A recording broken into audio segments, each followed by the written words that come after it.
नमस्कार मित्रांनो, मी सागर माने स्वागत करतो तुमचं आपल्या एका नवीन व्हिडिओमध्ये। मित्रांनो, आपल्यातल्या बऱ्याच जणांनी ई श्रम कार्डसाठी अप्लाय केलेला आहे आणि ई श्रम कार्ड काढून सुद्धा घेतलेला आहे।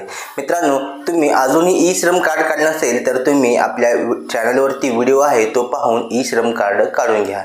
आणि बऱ्याच जणांनी ई श्रम कार्ड काढल्यानंतर प्रधानमंत्री श्रमयोगी मानधन योजनेसाठी हे आपलं रजिस्ट्रेशन केलेलं आहे आणि सगळ्यांचे आपल्याला दर महिन्याला आपल्या खात्यातून 90 रुपये 55 रुपये असे जी रक्कम आहे ती रक्कम आपल्या खात्यातून प्रत्येक महिन्याला कट होत आहे। परंतु ही रक्कम नेमकी जाते कुठे आणि ती बघायची कशी आणि आपले आतापर्यंत किती पैसे झालेले आहेत हे आपण आपल्या आजच्या व्हिडिओमध्ये मी तुम्हाला सांगणार आहे। मित्रांनो, बरेच जण मला कमेंट करतायत की आम्ही ई श्रम कार्डचे पैसे तर भरतोय किंवा आमच्या अकाउंटमधून मानधन योजनेचे पैसे कट होत आहेत, परंतु आम्हाला समजत नाही की आमची रक्कम नेमकी किती झाली आणि नेमकी ती कुठं जाते ती। मित्रांनो, हेच मी तुम्हाला आजच्या व्हिडिओमध्ये सांगणार आहे। चला तर मग पाहूया आजचा व्हिडिओ शेवटपर्यंत पहा, तुम्हाला माहितीपूर्ण सगळी माहिती मिळून जाईल।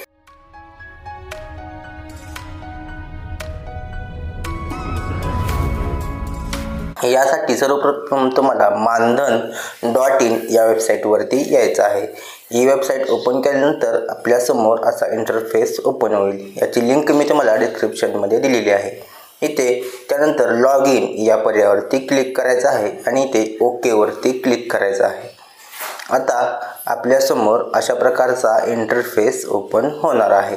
त्यानंतर इथे आपण 1 नंबरला सेल्फ एनरोलमेंट या पर्यायावरती आपण इथे क्लिक करायचं आहे आणि ते आपला जो मोबाईल नंबर आपण दिलेला होता तो मोबाईल नंबर ते एंटर करून प्रोसीड या पर्यायावरती आपण क्लिक करायचा आहे।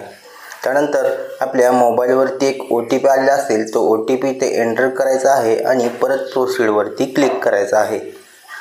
त्यानंतर इथे आपल्याला आपल्यासमोर असा डॅशबोर्ड ओपन होईल। इथे बघा आपलं रजिस्ट्रेशन कंप्लीट दिसत आहे। त्यानंतर आपल्याला आपले हप्ते किती झालेले आहेत ते आपल्याला पाहायचं आहे। त्यासाठी आपण काय करायचं आहे, सर्व्हिस या पर्यायावरती क्लिक करायचं आहे आणि इथे अकाउंट स्टेटमेंटवरती क्लिक करायचं आहे। आता इथे आपल्याला पेन्शनचा अकाउंट नंबर विचारलेला आहे, तर तो अकाउंट नंबर काय आहे मित्रांनो, तर तुम्हाला प्रत्येक महिन्याला आपल्या अकाउंटमधून पैसे कट झालेला जो मेसेज येतो त्या मेसेजमध्ये आपला पेन्शनचा अकाउंट नंबर असतो, तोच अकाउंट नंबर इथे आपण एंटर करायचा आहे आणि आपलं जे नाव आहे ते नाव इथे एंटर करायचं आहे। आपलं जेंडर आहे ते जेंडर सिलेक्ट करायचं आहे आणि त्यानंतर OTP या पर्यायावरती क्लिक करून जो कॅप्चा दिलेला आहे तो कॅप्चा इथे आपण फिल करून घ्यायचा आहे।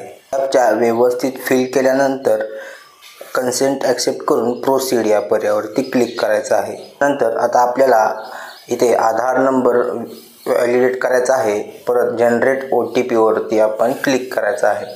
आता परत एकदा इथे कन्सेंट ॲक्सेप्ट करून जनरेट OTP यावरती आपण क्लिक करायचं आहे। आता आपल्या मोबाईलवरती एक OTP येणार आहे, जो की आधारचा OTP असेल तो OTP इथे एंटर करून व्हॅलिडेट OTP या पर्यायावरती आपण क्लिक करायचं आहे। आता आपल्यासमोर आपलं बेनिफिशरीचं अकाउंट स्टेटमेंट हे संपूर्ण अकाउंट स्टेटमेंट आपल्यासमोर ओपन झालेलं आहे। इथे बघा आपल्याला सर्व इन्फॉर्मेशन आणि ते ट्रान्झॅक्शन डिटेल्स आलेले आहेत। इथे बघा प्रत्येक महिन्याचा आपला शेअर आणि गव्हर्नमेंटचा शेअर आणि टोटल कॉन्ट्रीब्युशन इथे दिलेलं आहे।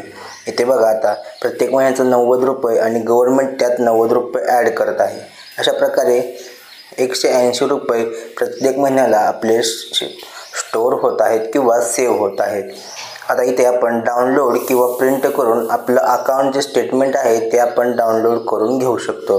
अशा प्रकारे मित्रांनो, तुम्ही तुमचं प्रधानमंत्री श्रमयोगी मानधन योजनेचं जे स्टेटमेंट आहे ते स्टेटमेंट इथून काढून घेऊ शकतो। तर काही जणांना वाटते की हे पैसे आम्हाला बंद करायचे आहेत, तर तुम्ही ते खाली परत एकदा सर्व्हिसेसमध्ये क्लिक करायचं आहे आणि एक्झिट केसमध्ये इथे बघा व्हॉलंटरी एक्झिट यावरती क्लिक केल्यानंतर तुमचं जे केस आहे ती एक्झिट होणार आहे, म्हणजे तुमचे पैसे कट व्हायचे बंद होणार आहेत। अशा प्रकारे तुम्ही हे एक्झिट ही करू शकता। मित्रांनो, माहिती कशी वाटली, माहिती आवडली असल्यास आपल्या मराठी टेल या यूट्यूब चॅनलला सबस्क्राईब करायला विसरू नका। धन्यवाद मित्रांनो। जय हिंद, जय महाराष्ट्र।